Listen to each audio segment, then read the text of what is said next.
So today I want to share on the topic of where are the other nine? ఈ దినమందు నేను మిగిలిన 9 ఎక్కడ అనే అంశం గురించి మాట్లాడాలనుకుంటున్నాను. So do you know where in the Bible this is from? బైబిల్లో ఇది ఎక్కడ కనుగొనగలరో మీకు తెలుసా? ఎక్కడుందో? Luke chapter 17. లూకా సువార్త 17వ అధ్యాయం వైపు తిప్పుదాం. In Luke chapter 17, లూకా సువార్త లూకా సువార్త 17వ అధ్యాయంలో దీన్ని మనం చదువుతాం. where are the other nine? మిగిలిన 9 ఎక్కడ? So in verse 11, we read that Jesus was on the way to Jerusalem. 11వ అధ్యాయంలో యేసు ప్రభు యెరూషలేమునకు ప్రయాణమై వెళుతున్నారు అని Chapter 17, verse. లూకా సువార్త 17వ అధ్యాయము 11వ వచనము. So he was on the border between Samaria and Galilee. ఆయన సమరయకు గలిలయకు మధ్యలో ఆ బోర్డర్ లో ఉన్నారు. So in Galilee there were Jews who lived in Galilee, and in Samaria there were Samaritans.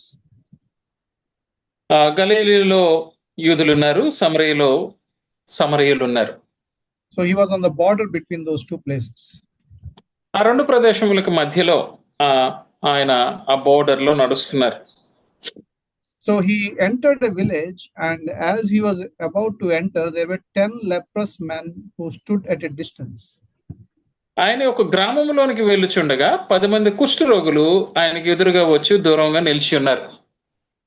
So these leprous people were outside the village because they were not permitted inside the village. ఈ కుష్ఠరోగులు ఆ గ్రామమునకు వెలుపల ఉన్నారు, ఎందుకంటే కుష్ఠరోగులను గ్రామంలోనికి అనుమతించరు కాబట్టి. And they had to stand at a distance from normal people because they were unclean. వాళ్ళు మిగిలిన వారికి దూరముగా నిలబడి ఉండాలి, ఎందుకంటే వాళ్ళు అపవిత్రంగా ఉన్నారు. And if anyone touches them or if they touch anyone, they will become unclean. వాళ్ళు అపవిత్రులు కాబట్టి ఎవరైనా వారిని ముట్టినా, వారు ఎవరినైనా ముట్టినా మిగిలిన వారు కూడా అపవిత్రులు అవుతారు. So we see what they said in verse 13. 13వ వచనంలో can read, brother. yes brother. యేసు ప్రభువా మమ్ము కరుణించమని కేకలు వేసిరి. So because of their condition, they were prevented from approaching the Lord. వారి స్థితిని బట్టి వారు ప్రభువు యొద్దకు రావడానికి వాళ్ళు అనుమతించబడలేదు. But they could raise their voices, and through their voices they could reach him. కానీ వారి స్వరములెత్తి వారి స్వరముల ద్వారా ప్రభువును చేరుకోగలరు. They could cry out loudly. వాళ్ళు గట్టిగా అరవగలరు. So sometimes there may be certain conditions which may prevent us from visiting people or going to the meetings or going to the church, but they cannot prevent us from crying out to the Lord. కొన్నిసార్లు కొన్ని సందర్భములు మనం చర్చికి వెళ్ళడానికి లేకపోతే ఇతరులను దర్శించడానికి అనుమతించకపోవచ్చు, కానీ ఆ పరిస్థితులు ప్రభువుకు మొరపెట్టకుండా మనల్ని ఆపలేవు. So we know that during COVID time we could not gather together. మనందరికీ తెలుసు ఆ కోవిడ్ సమయంలో మనందరం కూడుకోగలిగేవారము కాదు. But that did not prevent us from crying out to the Lord. కానీ అది ప్రభువుకు మొరపెట్టే విషయంలో మనల్ని ఆపలేకపోయింది. So they cried. This was a cry for mercy. వాళ్ళు కనికరము చూపించండి, మమ్మల్ని కరుణించుము అని వాళ్ళు అరుస్తున్నారు. It was a cry for healing. వాళ్ళు స్వస్థత కొరకు అడుగుతున్నారు. So when someone says have mercy on me, depending on the context it can mean different things. మమ్మల్ని కరుణించుము, మా మీద కరుణ చూపించండి అని అడుగుతున్నారంటే అది ఒక్కొక్క సందర్భంలో ఒక్కొక్క అర్థం ఉండొచ్చు. So in case of a sinner, when he says have mercy on me, he's asking for forgiveness. ఒక పాపి విషయం అయితే నన్ను కరుణించుము అని అడుగుతున్నారంటే ఆయన పాప క్షమాపణ గురించి అడుగుతున్నారు అని అర్థం. In the case of someone who is sick or someone who is a leper, when he says, have mercy on me, it means that he is asking for healing. అదే ఎవరైనా రోగిగా ఉండి బలహీనులుగా ఉండి ఆరోగ్యం బాగోక నన్ను కరుణించుము అని అడుగుతున్నారంటే వాళ్ళ స్వస్థత కొరకు అడుగుతున్నారు. So today, if you hear in a meeting different people saying, have mercy on me, they may mean different things according to their situation. మన మీటింగుల్లో నా మీద కరుణ చూపించండి, మమ్మల్ని కరుణించండి అని అడుగుతున్నప్పుడు వారి పరిస్థితిని బట్టి వేరు వేరు అర్థంలో ఉండొచ్చు.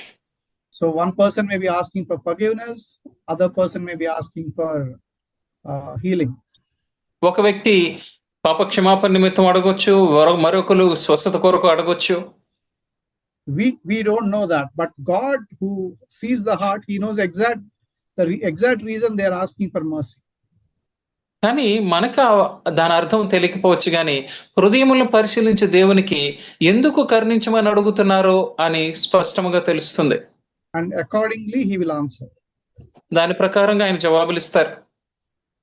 So then what the Lord said in verse 14, he saw them and said to them, go and show yourselves to the priests. ఆయన వారిని చూచి మీరు వెళ్ళి మిమ్మల్ని యాజకులకు కనపరుచుకునుడని వారితో చెప్పాను. So Jesus had mercy on them. యేసు ప్రభు వారి మీద కరుణ చూపించారు. So he just said one sentence, go and show yourself to the priests. ఏదో ఒక మాట అలా అన్నారు, మీరు వెళ్ళి యాజకులకు కనపరుచుకోండి అని ఒక మాట చెప్పారు. Why did they have to go to the priest? వారు ఎందుకు యాజకులకు కనపరుచుకోవాలి?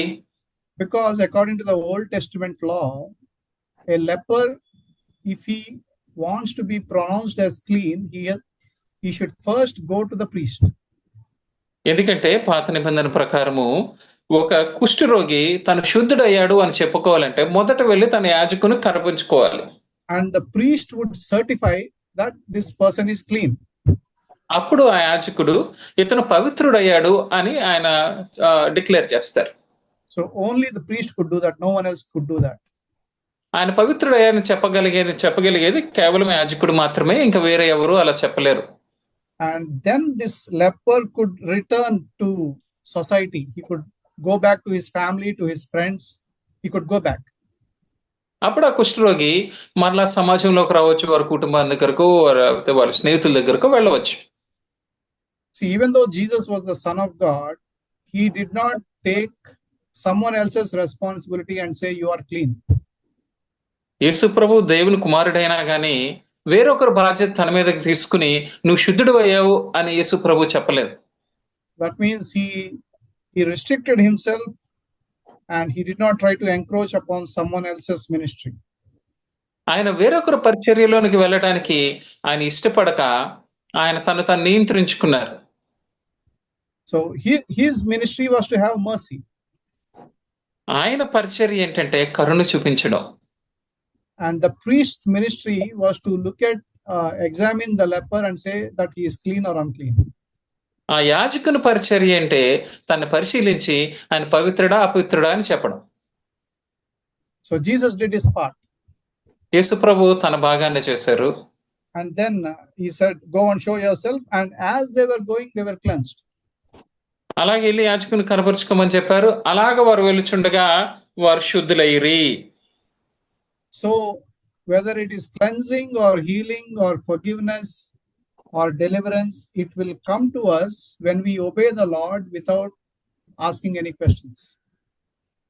అది పాప క్షమాపణ అయినా, లేకపోతే స్వస్థత అయినా, లేకపోతే మరి దేవుని దగ్గర నుంచి పొందుకునేది ఏదైనా కానీ ఆయనకు లోబడినప్పుడు జరుగుతుంది.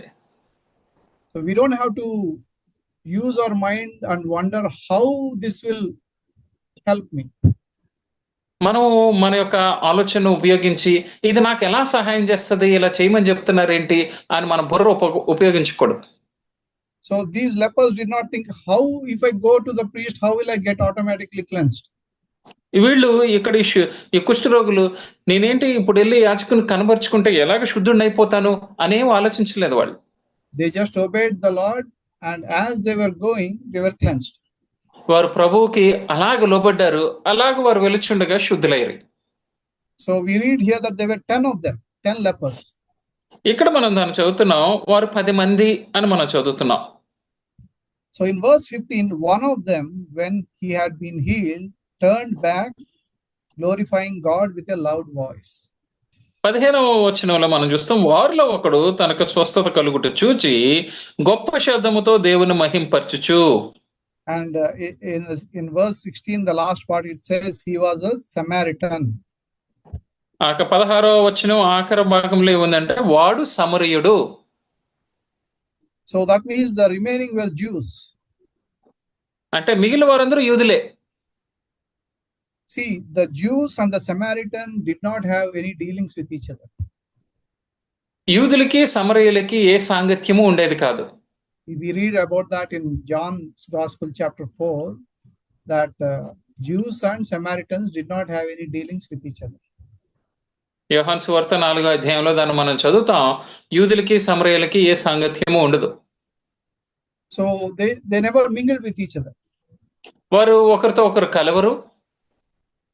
But these lepers, Jewish lepers and Samaritans, since they were cut off from their family, they were cut off from their society, they came together. అయితే ఈ కుష్ఠరోగులందరూ వారు సమాజం నుంచి వెలివేయబడ్డారు, వారు కుటుంబం నుంచి వెలివేయబడ్డారు కాబట్టి వాళ్ళందరూ కలుసుకున్నారు. That means the Jewish leper and the Samaritan leper stood together.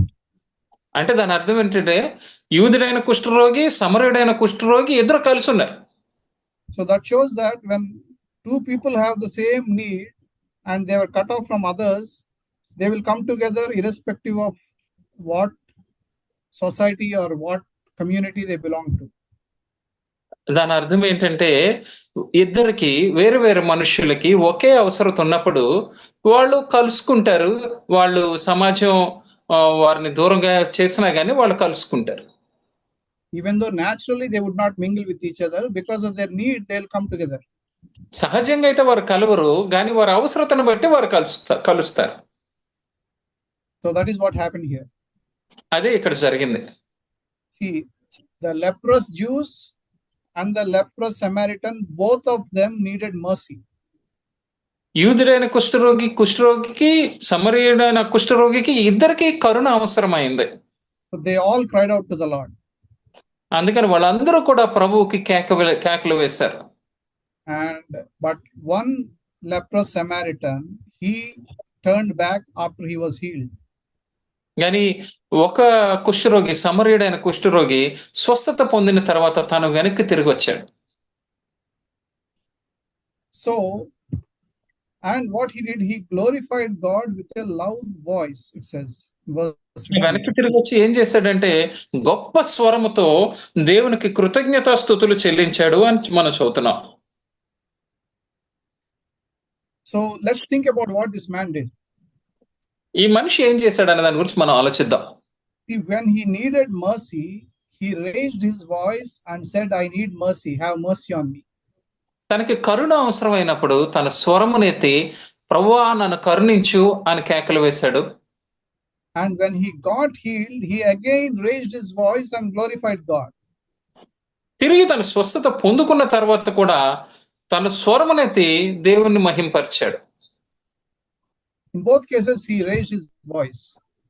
ఈ రెండు సందర్భాల్లో అవసరమైనప్పుడు స్వస్థత పొందుకున్న తర్వాత కూడా తన స్వరమునెత్తి గట్టిగా దేవునికి అడిగాడు. Some people, when they are in need, they cry out loudly to the Lord. కొంతమంది వారి అవసరత ఉన్నప్పుడు ప్రభువుకి కేకలు పెట్టి అడుగుతూ ఉంటారు. But once that need is met, they don't express their gratitude in the same way. వారి అవసరత తీరిన తర్వాత అదే విధంగా ఏ విధంగా అడిగారో అదే విధంగా వారు కృతజ్ఞత చెల్లించారు. So we read here that he fell on his face at the feet of Jesus, verse 16. 16వ అధ్యాయంలో అక్కడ మనం ఏం చూస్తున్నామంటే ఆయన పాదముల యొద్ద సాగిలి పడ్డాడు అని మనం చదువుతున్నాం. His face was at the feet of Jesus. అంటే దాని అర్థం ఏంటంటే యేసు ప్రభు పాదముల యొద్ద తన ముఖం ఉందన్నమాట. అలాగా తన ముఖముతో సాగిలి పడ్డాడు. So before he could not come near Jesus. When he was a leper, he could not come near Jesus. అతను కుష్ఠరోగి అయినప్పుడు యేసు ప్రభు దగ్గరికి రాలేకపోయాడు. But once he was healed, he came near and he gave thanks. స్వస్థత పొందుకున్న తర్వాత దగ్గరకు వచ్చి తన కృతజ్ఞతలు చెల్లించాడు. Now we don't know what the Samaritan thought about Jesus. మనకి తెలీదు ఈ సమరయుడు యేసు ప్రభు గురించి ఏమని ఆలోచించాడో. Did he think that Jesus was the Son of God, or did he know that Jesus was the Messiah? We don't know what he thought about Jesus. ఆయన దైవ కుమారుడు అని అనుకున్నాడో లేకపోతే ఆయన మెస్సయ్య అని అనుకున్నాడో ఏమో మనకు తెలియదు ఆయన ఏమనుకున్నాడో. But that doesn't matter for him. కానీ తనకి అది అవసరం అవ్వలేదు. He was so overwhelmed with gratitude and he wanted to thank Jesus. అతను కృతజ్ఞతతో ఎంతగా నిండిపోయాడంటే యేసు ప్రభువుకి వందనాలు చెల్లించాలి అనుకున్నాడు. Because Jesus was the instrument through which he was healed. He was cleansed. ఎందుకంటే తను శుద్ధీకరింపబడడానికి వాడుకున్న ఒక వ్యక్తి యేసు ప్రభు. So the question here is, should we also be grateful for the instrument God uses to bless us? ఇక్కడ విషయం ఏంటంటే దేవుడు మనల్ని దీవించడానికి వాడుకునే వారికి మనం కృతజ్ఞత కలిగి ఉండాలా? Yes, we have to be.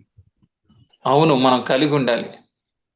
So we should not say, oh, God has done this, I don't care whom God has used. మనము దేవుడు ఇది చేశారు, ఎవరి ద్వారా చేశారో అది నాకు అవసరం లేదని చెప్పకూడదు మనం. So that is a wrong kind of attitude. అది తప్పైన వైఖరి. The Samaritan did not think like that. ఈ సమరయుడు ఆ విధంగా ఆలోచించలేదు. He was grateful. అతను కృతజ్ఞతతో నిండుకుని ఉన్నాడు. He glorified God with a loud voice. గొప్ప శబ్దంతో దేవుని మహింపరిచాడు. At the same time, he also gave thanks to Jesus. అదే సమయంలో యేసు ప్రభువుకి వందనాలు చెల్లించాడు. That means he honored the person through whom he received the blessing. అంటే తను ఎవరి ద్వారా అయితే దీవెన పొందుకున్నాడో వారిని తను గౌరవించాడు. And this man was a Samaritan. ఈ మనుషుడు సమరయుడు, not a Jew. యూదుడు కాదు. This is not a parable. What we read here is not a parable. ఇదేదో ఒక ఉపమానం కాదు ఇక్కడ మనం చదివేది. It is a true story. ఇది యథార్థ సంఘటన. You know, sometimes Jesus told parables in which he showed Samaritans as the good people. యేసు ప్రభు కొన్నిసార్లు కొన్ని ఉపమానాలు చెప్పారు. ఉపమానాల్లో సమరయుల్ని మంచిగా ఆయన చెప్పేవారు, సమరయుల గురించి. For example, the good Samaritan. ఉదాహరణకి మంచి సమరయుడు అనే ఉపమానము. Luke chapter 10 we read that. అది లూకా సువార్త 10వ అధ్యాయంలో దాన్ని మనం చదువుతాం. So maybe people will think, oh, Jesus is just telling stories that the Samaritans are good people. బహుశా మనుషులు ఏమనుకోవచ్చు అంటే యేసు ప్రభు ఏదో కథలు చెప్తున్నారు సమరయులు మంచోళ్ళని అని అనుకుని ఉంటారు. But here we see this is a true story. This is not a parable. ఆయన కథలు చెప్పడం, ఉపమానాలు చెప్పడం మాత్రమే కాదు, ఇక్కడ జరిగింది యథార్థ సంఘటన ఇక్కడ మనం చూస్తున్నాం. And in this true story, the Samaritan was the one who was grateful. ఈ యథార్థ సంఘటనలో కృతజ్ఞతతో నిండినవాడు సమరయుడు ఒక్కడే. So I don't know what the other Jews thought. మిగిలిన యూదులు ఏమనుకున్నారో నాకు తెలియదు. So they might have thought like this. వాళ్ళు ఈ విధంగా అనుకుని ఉండొచ్చు. We deserve to be healed. మనం స్వస్థత పొందుకోవడానికి అర్హులం. We deserve this. మనం దీనికి అర్హులం. And once they got the healing, they were very eager to go to the priests. వాళ్ళు స్వస్థత పొందుకోగానే వెంటనే వాళ్ళు యాజకుల దగ్గరకు వెళ్ళిపోవడానికి ఆతృత పడ్డారు. They wanted to receive that certification that okay, you are clean, you can go back to your old way of life. వాళ్ళ తొందర అంతా ఏంటంటే యాజకుల దగ్గరికి వెళ్ళిపోయి ఇదిగో మీరు శుద్ధీకరించబడ్డారు, మీరు స్వస్థత పొందారు అని వాళ్ళ దగ్గర నుంచి ఆ పత్రమును తీసుకోవడం, ఇంకా అదే వాళ్ళ ఆలోచనతో ఉంది. So they did not give any importance to come back and give thanks to the person through whom they have received the healing. ఎవరి ద్వారా అయితే స్వస్థత పొందుకున్నారో ఆ వ్యక్తి దగ్గరికి తిరిగి వచ్చి కృతజ్ఞతలు చెల్లించాలనే ఆలోచన లేదు. But the Samaritan was not like that. కానీ సమరయుడు ఆ విధంగా లేడు. He thought things can wait. ఆయన ఏమనుకున్నాడంటే మిగిలిన అన్ని ఆగొచ్చు, అవి వేచి ఉండొచ్చు. Going to the priest can wait. Returning to my family and society can wait. All that can wait. యాజకుల దగ్గరికి వెళ్ళడానికి కొంచెం సేపు ఆగొచ్చు, నా కుటుంబంతో వెళ్ళి కలుసుకోవడానికి, సమాజంలో వెళ్ళి కలుసుకోవడానికి కొంచెంసేపు ఆగొచ్చు. The important thing is I must first go and thank this man through whom I have received this cleansing, this healing. కానీ ప్రాముఖ్యమైన విషయం ఏంటంటే, నేను ఎవరి ద్వారా స్వస్థత పొందుకున్నానో మొదటగా ఆ వ్యక్తికి వెళ్ళి నేను కృతజ్ఞత చెల్లించడం. So you must have thought, I have already waited so long. ఆయన ఏమనుకుని ఉంటాడంటే, ఇప్పటికే ఎన్నో సంవత్సరాలు ఎదురు చూశాను కదా, and if I did not receive this cleansing, I would be still standing outside the village.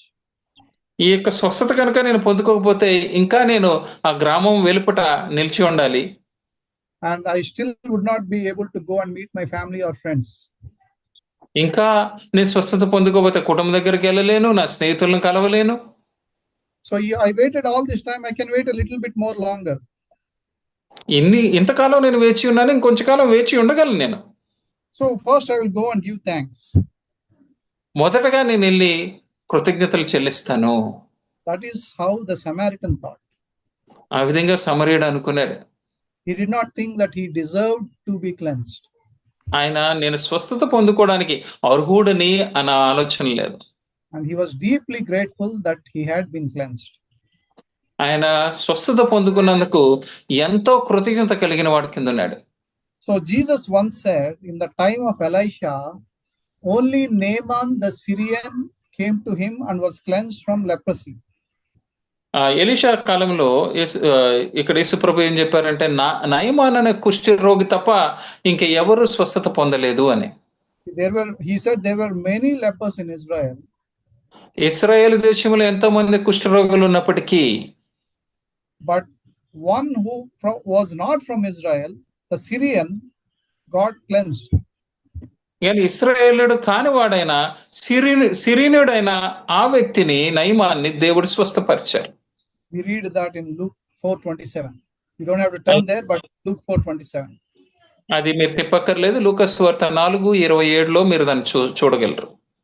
But in Jesus' own time, in Jesus' lifetime, కానీ యేసు ప్రభు జీవిత కాలంలో the people who received the most from him were the Jews.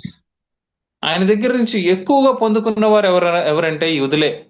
Whether it was healing, casting out demons, miracles, feeding the 5,000, or even teaching and preaching, most of it was received by the Jews. స్వస్థత అయినా, లేకపోతే ఆయన దగ్గర నుంచి గొప్ప అద్భుతాలైనా, లేకపోతే 5,000 మందిని పోషించడం అయినా, అనేకమైనవి ఎవరు పొందుకున్నారంటే యూదులే. So once a Canaanite woman came to him for healing of her daughter. ఒకసారి ఈ కనాను స్త్రీ తన కుమార్తె స్వస్థత కొరకు యేసు ప్రభు దగ్గరకు వచ్చింది. And Jesus said, it is not good to take bread from the children and throw it to the dogs. పిల్లల రొట్టెని తీసుకుని కుక్కలకు వేయడం మంచిది కాదు అని యేసు ప్రభు చెప్పారు. So most of the bread was given to the Jews. అంటే రొట్టెలో అధిక భాగము ఎక్కువగా యూదులకి ఇవ్వబడింది. Most of the healing, most of the miracles were given to the Jews. గొప్ప స్వస్థతలు, గొప్ప ఆశ్చర్య కార్యాలు అన్ని యూదులకే. And even here, out of 10 people, 9 were Jews. ఇక్కడ కూడా మనం చూస్తే 10 మందిలో 9 మంది యూదులు. And one was a Samaritan, and the Samaritan was grateful. ఒక్కడు మాత్రమే సమరయుడు, కానీ అతను కృతజ్ఞత నిండినవాడు. So the others might have thought, we deserve this. Our God is the true God, and we are the true worshippers, and we deserve this. వాళ్ళు ఏమనుకుని ఉంటారంటే, మనం దీనికి అర్హులు, మన దేవుడు నిజమైన దేవుడు, మన నిజమైన ఆరాధకులం కాబట్టి మనం దీనికి అర్హులు అనుకుని ఉంటారు. And do you think Jesus noticed this? See verse 17 what he says. యేసు ప్రభు దీన్ని గమనించారంటారా? చూడండి 17వ వచనంలో ఏముందో. Jesus answered and said, were there not 10 cleansed, but where are the other 9? అందుకు యేసు 10 మంది శుద్ధులైరు కారా, ఆ 9 ఎక్కడ? Out of 10, all 10 were cleansed, not just the one who came back. చూడండి 10 మందిలో 10 మంది స్వస్థత పొందారు, వెనక్కి తిరిగి వచ్చిన ఒక్కడే స్వస్థత పొందలా. So Jesus is asking, where are the other 9? అందుకే యేసు ప్రభు అడుగుతున్నారు, మిగిలిన 9 ఎక్కడ? These 9 people received something from me, but they did not return. ఈ 9 నా దగ్గర నుంచి స్వస్థత పొందుకున్నారు, కానీ వారు నా దగ్గరికి తిరిగి రాలేదు. They asked for mercy, I showed mercy, but they did not return. కరుణించమని అడిగారు, నేను కరుణించాను, కానీ వాళ్ళు వెనక్కి రాలేదు. Do you think Jesus takes note of those who don't return to him to give thanks? ఆయన దగ్గరికి తిరిగి కృతజ్ఞతలు చెల్లించడానికి రాని వారిని అందరినీ యేసు ప్రభు గుర్తుంచుకుంటారు అనుకుంటున్నారా? Yes, he takes note of it. అవును, ఆయన ప్రతి ఒక్కరిని గుర్తిస్తారు. అలాగా even today he takes note of those who receive benefits and mercy from him and don't return and don't respond. ఈ దినము కూడా ఆయన దగ్గర నుంచి మేళ్లు పొందుకొని, ఆయన దగ్గర నుంచి స్వస్థతలు పొందుకొని తిరిగి ఆయన దగ్గరికి కృతజ్ఞతలు చెల్లించడానికి రాని వారిని అందరినీ ఆయన గుర్తుపెట్టుకుంటారు. So he will ask even today, where are the other 9? ఈ రోజు కూడా ఆయన అడుగుతారు, మిగిలిన 9 ఎక్కడ? See, during his ministry Jesus blessed and healed thousands of people. ఆయన పరిచర్య కాలంలో యేసు ప్రభు వేల మందిని ఆయన స్వస్థత పరిచారు. But very few came back to him. కానీ ఆయన దగ్గరికి తిరిగి వచ్చిన వాళ్ళు చాలా కొద్ది మందే. But those who came back to him, కానీ ఆయన దగ్గరికి వారికి ఇంకా ఎక్కువ వస్తుంది. So we are not doing Jesus a favor when we go back to him. ఏదో యేసు ప్రభు దగ్గరికి తిరిగి వెళ్ళామంటే ఆయనకి ఏదో మనం మేలు చేస్తున్నట్టు కాదు. We are the ones who benefit. దాని ద్వారా తిరిగి వెళ్ళడం ద్వారా ఎవరైనా మేలు పొందితే అది మనమే.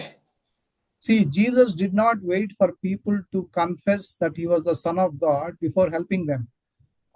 యేసు ప్రభు వారికి ఎవరికి సహాయం చేయకుండా మీరు వచ్చి నేను దేవుని కుమారుడని ఒప్పుకోండి ఏమీ చెప్పలేదు ఎవరికి. That means he did not wait until they confess that. అంటే వాళ్ళు వచ్చి ఈయన దేవుని కుమారుడు అని ఒప్పుకునేంత వరకు ఆయన వేచి ఉండలేదు. He helped them because he was compassionate, he was generous, he helped them. ఆయన దయగలిగిన వారి దేవుడు కాబట్టి ఆయన వారు వచ్చి నీవు దైవ కుమారుడు అని ఒప్పుకోక ముందే వారికి సహాయం చేసేవారు. But that does not mean that they should not show gratitude to him. అంటే దాని అర్థం వారు ఆయన కృతజ్ఞత చూపకూడదని కాదు. Even if you don't know all the facts about Jesus, you can still be thankful to him. యేసు ప్రభు గురించి మీకు అన్ని విషయాలు తెలియకపోయినా ఆయనకి మీరు కృతజ్ఞత చూపించవచ్చు.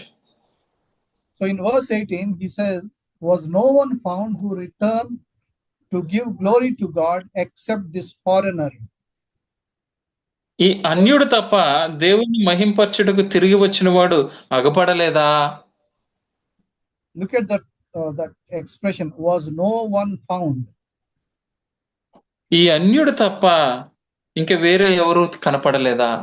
That means God is seeking for people who receive from him and return to thank him. అంటే దేవుడు తన దగ్గర నుంచి పొందుకుని ఆయన దగ్గరికి తిరిగి వచ్చే వరకు చూస్తున్నారు. Otherwise Jesus would not have said was no one found. ఇంకెవరు కనపడలేదా అని ఆయన చెప్పు ఉండేవారు కాదు. అలా కాని పక్షంలో See, only when we are seeking for something we will try to find it, right? మనం దేన్నైనా వెతుకుతున్నప్పుడే కదా దాన్ని కనుగొనడానికి ప్రయత్నిస్తాం. So when Jesus said was no one found, that means he was seeking for people who showed gratitude. ఇంకెవరు కనపడలేదా అగపడలేదా అంటున్నారంటే ఆయన వారి కొరకు వెతుకుతున్నారు, కృతజ్ఞత ఉన్నవారు. Yes, God is looking for people who will respond with gratitude. ఎవరైతే కృతజ్ఞతతో తిరిగి స్పందిస్తారో అటువంటి వారి కొరకు దేవుడు చూస్తున్నారు. And only this foreigner, the Samaritan, returned. కేవలం ఈ అన్యుడు, ఈ సమరీయుడు మాత్రమే వెనక్కి తిరిగి వచ్చాడు. So many times those who are not God's people show more gratitude for what God has done than God's people. చాలా సార్లు దేవుని బిడ్డల కన్నా దేవుని బిడ్డలు కాని వారే ఎక్కువ కృతజ్ఞత దేవుడి పట్ల చూపిస్తారు. Those who are God's people will take it for granted. కానీ దేవుని బిడ్డలైతే ఒక సులువుగా తేలికైన విషయం కింద తీసుకుంటారు. They think we deserve it. వాళ్ళు ఏమంటారంటే మనకు అర్హం అనుకుంటారు. So when we are truly thankful, we will not just give glory to God, we will also thank the person to whom we have received the blessing. నిజంగా మన కృతజ్ఞత అయితే దేవుని మహింపరచడమే కాకుండా ఎవరి పొందుతున్నామో కృతజ్ఞతలు చెల్లిస్తాం. And even God wants us to do that. దేవుడు ఆరాధన కేవలం ఆరాధన ఆయనకు మాత్రమే చెల్లుతుంది, దేవునికి. But thanks we can give to many people. కానీ కృతజ్ఞతలు అయితే అనేక మందికి చెల్లించవచ్చు మనం. So we have to be grateful even for those who God uses to bless us. కాబట్టి దేవుడు ఎవరినైతే ఉపయోగించుకొని మనల్ని దీవించారో వారి పట్ల కృతజ్ఞత కలిగి ఉండాలి మనం. See what Jesus said to this man who came back to thank him. ఈ తిరిగి వచ్చిన వ్యక్తికి యేసుప్రభు ఏం చెప్పారో చూడండి. Verse 19. 19వ వచనం. Stand up and go, your faith has made you well. నీవు లేచిపోము, నీ విశ్వాసము నేను స్వస్థపరచెను. That means this man was still lying at the feet of Jesus. అంటే నువ్వు లేచిపో అని యేసుప్రభు అన్నారంటే అప్పుడు వరకు ఆయన కాళ్ళ దగ్గర పడున్నాడు ఆయన. So there are two things here. So on our part, I have to fall at the feet of Jesus once I have received something from him. ఇక్కడ రెండు విషయాలు ఉన్నాయి. ఒకటి ఏంటంటే నేను ఏదన్నా దేవుని దగ్గర నుంచి పొందుకున్న తర్వాత ఆయన పాదముల మీద పడిపోవాలి. To express my gratitude. నా కృతజ్ఞతను తెలియచేయడానికి. On God's part, he will tell me, okay, now get up and go. ఇక రెండో విషయం దేవుని భాగం ఏంటంటే ఆయన ఏమంటారంటే సరే నువ్వు లేచి ఇంక వెళ్ళు అంటారు. You can go to your priest. అప్పుడు మీ యాజకుని దగ్గరికి మీరు వెళ్ళొచ్చు.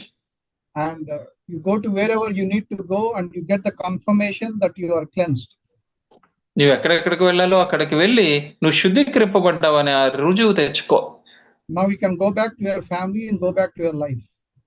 ఇప్పుడు నీ కుటుంబం దగ్గరికి వెళ్ళొచ్చు, నీ జీవితాన్ని నువ్వు జీవించవచ్చు. Jesus said, stand upright. యేసు ప్రభువు లేచి నిలబడు, తిన్నగా నిలబడు. You don't have to be ashamed. ఇంకా మీరు సిగ్గుపడాల్సిన అవసరమే లేదు. Because the lepers were full of shame in those days. ఎందుకంటే ఆ దినముల్లో కుష్ఠరోగులందరూ సిగ్గుపడుతూ ఉండేవాళ్ళు. Because they thought leprosy came because of some sin in their life. వాళ్ళు ఏమనుకునేవాళ్ళంటే ఏదో పాపమును బట్టి వారి జీవితంలో ఈ కుష్ఠరోగం వచ్చింది అని సిగ్గుతో తలదించుకునేవాళ్ళు. So Jesus is saying you don't have to be ashamed, you don't have to fear, you can stand up and go. కానీ యేసు ప్రభు ఇప్పుడు ఏమంటున్నారు, నువ్వు సిగ్గుపడాల్సిన అవసరం లేదు, దేనికి నువ్వు భయపడాల్సిన అవసరం లేదు, లేచి నిలబడి వెళ్ళు. Because you came back to glorify God and give thanks and you are not eager to rush back to your life, Jesus said to him, your faith has made you well. నీవు త్వరపడి నీ జీవితానికి తిరిగి వెళ్ళిపోవాలి, కుటుంబం దగ్గరికి వెళ్ళిపోవాలి అనుకోకుండా నువ్వు తిరిగి వచ్చి దేవునికి వందనాలు చెల్లించావు కాబట్టి యేసుప్రభు ఏమంటున్నారంటే నీ విశ్వాసము నేను స్వస్థపరచెను. And in the margin it says your faith has saved you. Margin Bible ఏముంటుందంటే నీ విశ్వాసము నిన్ను రక్షించెను అని ఉంటుంది. So he didn't just get healing, he got salvation also. ఆయన కేవలము స్వస్థత మాత్రం పొందుకోలేదు, ఆయన రక్షణ కూడా పొందుకున్నాడు. See, Jesus did not take any credit for the cleansing. ఆయన స్వస్థపరిచినందుకు ఆ పేరు మొత్తం నాకే రావాలని యేసు ప్రభు అనుకోలేదు. He said your faith has made you well. యేసు ప్రభు నేను నిన్ను స్వస్థపరిచానని చెప్పకుండా నీ విశ్వాసము నిన్ను స్వస్థపరచును అని చెప్తున్నారు. See, all 10 lepers said have mercy on us. 10 మంది కుష్ఠరోగులు కూడా మమ్మల్ని కరుణించమని కేకలు వేశారు. And they all 10 obeyed what Jesus told them. ఆ 10 మంది కూడా యేసు ప్రభు వారికి ఏమైతే చేయమని చెప్పారో దానికి లోబడ్డారు, విధేయత చూపించారు. And the obedience of faith led to their cleansing. వారి విధేయత వారి స్వస్థతకి దారి తీసింది. So all 10 received that benefit, but in this one person's case something more happened. ఈ 10 మంది కూడా ఆ యొక్క స్వస్థత పొందుకున్నారు, కానీ ఈ వ్యక్తి జీవితంలో ఇంకా ఏదో జరిగింది. So his faith not only resulted in healing, he also received more than healing, that is salvation. అతని విశ్వాసము కేవలం తనకి స్వస్థత మాత్రమే తీసుకురాలేదు, కానీ అంతకు మించి ఎక్కువగా తన రక్షణ కూడా తీసుకొచ్చింది. Because his faith led him to return to glorify God and to give thanks to Jesus. ఎందుకంటే అతని విశ్వాసము తనని ఏమి చేసిందంటే యేసు ప్రభు దగ్గరికి తిరిగి వచ్చి ఆయన మహింపరిచి ఆయన కృతజ్ఞతలు చెల్లించేదిగా చేస్తుంది. The other 9 people just had faith for receiving healing. మిగిలిన 9 స్వస్థత పొందుకోవడానికి కావాల్సిన విశ్వాసం ఉంది. But this man had more faith. కానీ ఈ వ్యక్తికి అయితే ఇంకా ఎక్కువ విశ్వాసం ఉంది. So like Abraham, అబ్రహాం లాగా. in Romans 4 chapter 20, what it says about Abraham. రోమీయులకు రాసిన పత్రిక 4:20 ఏముందో చూడండి. It says, with respect to the promise of God, Abraham did not waver in unbelief, but grew strong in faith, giving glory to God. 4:20లో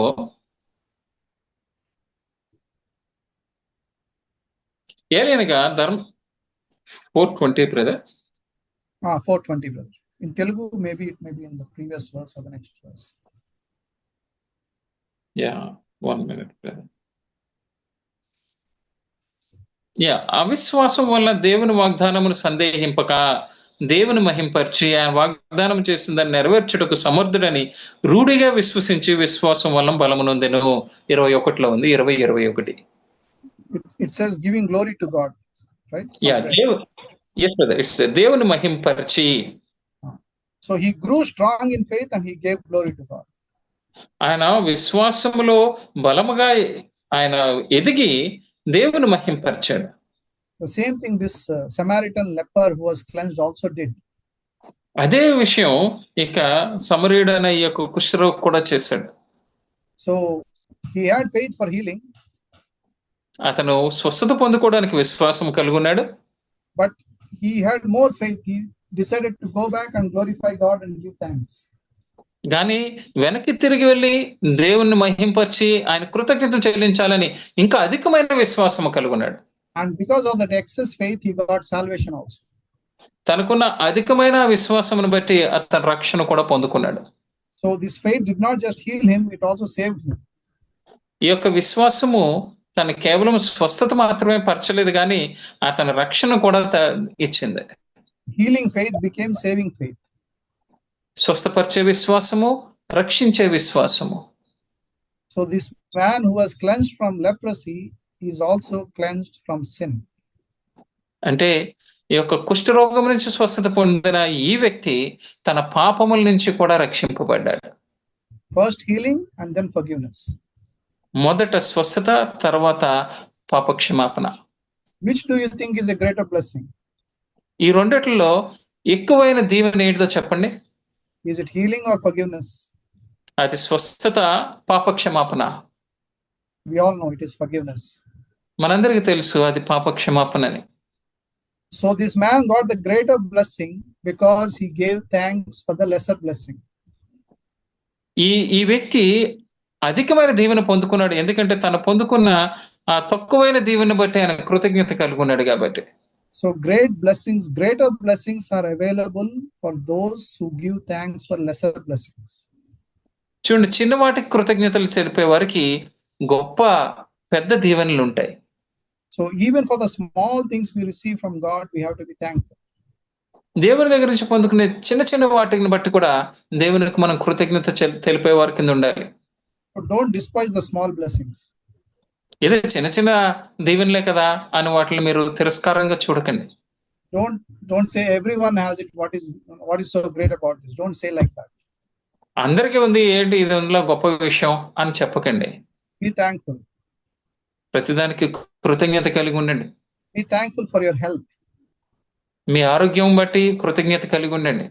Don't say everyone has health. What is so great about health? అందరికీ ఆరోగ్యం ఉంది, ఇందులో గొప్ప విషయం ఏముంది అని చెప్పకండి. For small little things also be thankful. చిన్న చిన్న వాటి విషయమే కూడా దేవునికి కృతజ్ఞతలు చెల్లించండి. And if you ask the Lord for something and he gives it to you, you should be even more thankful. మీరు దేవుణ్ణి అడిగి పొందుకున్న తర్వాత ఇంకా ఎక్కువ కృతజ్ఞత కలిగి ఉండాలి.